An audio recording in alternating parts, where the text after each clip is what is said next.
Hello friends, mayambu khurumjari ngasidi family friends and adoption gi matanga aina khangjaba share khida tawjage.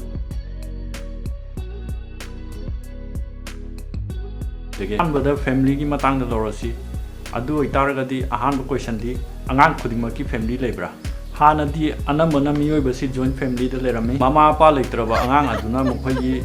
relatives ka leiminai family haina kawi hojikan gi lifestyle asidana joint family ase yamna directre aduna maram oiduna akhoi gi orphan oriba angang sing asisu family ga leimina wasile sina maram oiduna akhoi gi angang sing ase akhoi ni orphanage oirabanina moi orphan care center asida leinare daw yaba kharadi family kharana laaga adum adopt toroga mokhoi gi family oina adum leiba phangki family haiba asida hojiki angang asigi mahapu emotional amasung financial support phangje aduga phangba oitarga su masigi mathak asida amu imanaba asisu important oi mathangi topic amam lawjarase madudi parents kharana lohonga parents kharana amu lohongdri karigino anambu matamda akhoi gi nupi nupa natraga couple sing asi lohonga angang poga mokhoi family ama oiraga lemine atopa kharadana amu couple sing asi luhongde makhoi luhongdraga su anganga poga nongaina dum nungsi chanana lemine mafam kharadana matai mana oji khainaraga tongan tongan amung lemine khainaraba matung asida angang aduna mama natraga mapa ga lemine khainaraba couple aduna atopa partner amam thiraga partner adu angang leramba yai leramdabu yai kaisu kaide amung luhongaga nongaina lemine mathangi topic amung lorse madudi joint family asi karino akhoi gi horokpa generations mayam ama purna leminaba adubu joint family haina khangnai gi joint family asida angang asigi mahaki pupu bobo uncle cousins leiriba mayam sing asi leminai masigi joint family ase yamna leirami yamna common oi adubu hojikti leraktrabni ne yamna tangna thoi gi joint family asidana akhoi gi thabak mayam asi akhoi gi leiriba joint family da leiriba members mayam aduda share tomine anamba matamda mama mapa asina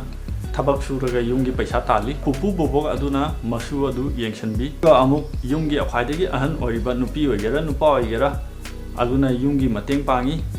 aduna traga school da chali school da chatragana amuk labuk ta chatlaga mateng pangi mathangi topic asidana adoption haiba asi karino orphan oriba angang adugi parents aduna lawriba role haibadi thaudang adubu adoption haina lawani mama mapa leitraba angang natraga angang adu care lobiba ngamdra parents aduna makhoi gi angang sing asibu orphanage ta thambire madugi orphanage ta leiriba angang sing asibu akhoina adopt tawbu yagani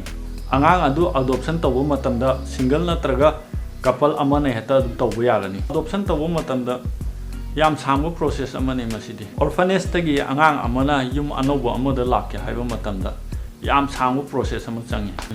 single natraga couple aduna angang adubu adoption tawde haiba matam asida makhoi gi yananabagi permission launanaba hotnaba asida yam sangna changi madudi akhoi gi che chang check taw khotana tawbagi process adu yam sangna changi akhoi che chang da process yam kuina changi bei maram asidi akhoi gi angang asina yum anobo da lakadori bani na yum anobo aduda akhoi gi angang asigi leibam leigadra haiba aduna chingmani angang adu hinganaba paisa marang kaina leibra stable amazung healthy oina thamba ngamgadra masida maru oribadi angang adubu phajana yokpa ngamgadra haiba asini mathangi topic asidana imanaba sikarigi maru orino akhoi gi interest amasung hobby adu manataragadi akhoina sanaminaba matam natraga nokminaba matam dasu nongai imanabadi punna sanaminai aduga school chatpa matam dasu school chapmanabada anambana chatminai aduga akhoi gi ima ipa da share tawbo yadaba wahei khara sulai madugi wahei adu akhoi gi imanaba asida yamna nungaina share tawbo yai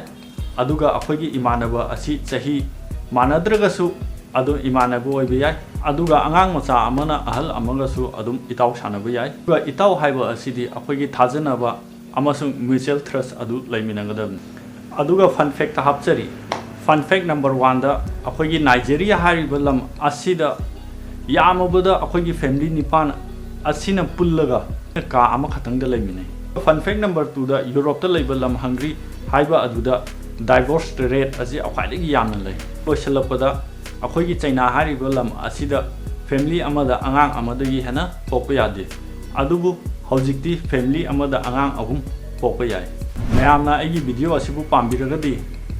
subscribe tawbiyo aduga share su tawbiyo aduga aibu pulning thawatbiyo aduga mathangda ꯑꯁꯤꯒꯨꯝꯕ ꯅꯨꯡꯉꯥꯏꯔꯕ awareness programme ꯑꯩꯅ ꯁꯨꯝ share ꯇꯧꯖꯔꯛꯀꯦ ꯃꯌꯥꯝꯕꯨ ꯑꯃꯨꯛꯀ ꯈꯨꯔꯨꯝꯖꯔꯤ